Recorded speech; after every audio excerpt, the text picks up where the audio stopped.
Estem aquí avui per presentar l'apartat de drets socials de la Convenció Mallorca 2030,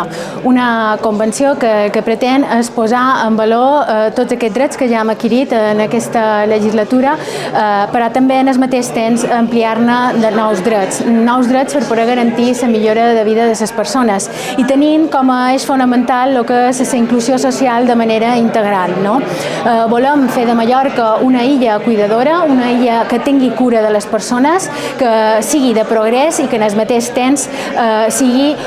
una illa allà on de qualque manera se puguin vertebrar totes les polítiques de drets socials mitjançant una convidada, que és una convidada a somiar, però no només a somiar, sinó també a fer possible i a fer realitat aquest somni. I per això volem que Mallorca sigui una garantia de futur en quant a lo que és la promoció de l'esport i la salut de les persones, en quant a lo que és l'atenció a les cures a les persones que tenen aquestes necessitats, ampliant i enfortint serveis com el servei d'ajuda a atenció integral a domicili, i no només això, sinó també el model residencial, allà on els joves també que tenen més dificultats per poder emancipar-se de qualque manera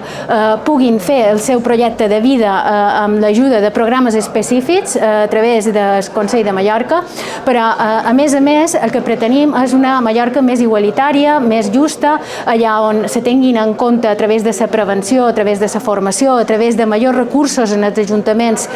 totes aquelles qüestions que estan relacionades amb la igualtat, amb la lluita contra la violència masclista i també la LGTBI-fòbia. En definitiva, el que volem és construir una societat de forma conjunta i per això avui ens acompanya les entitats del tercer sector social per poder garantir un millor futur per l'illa de Mallorca.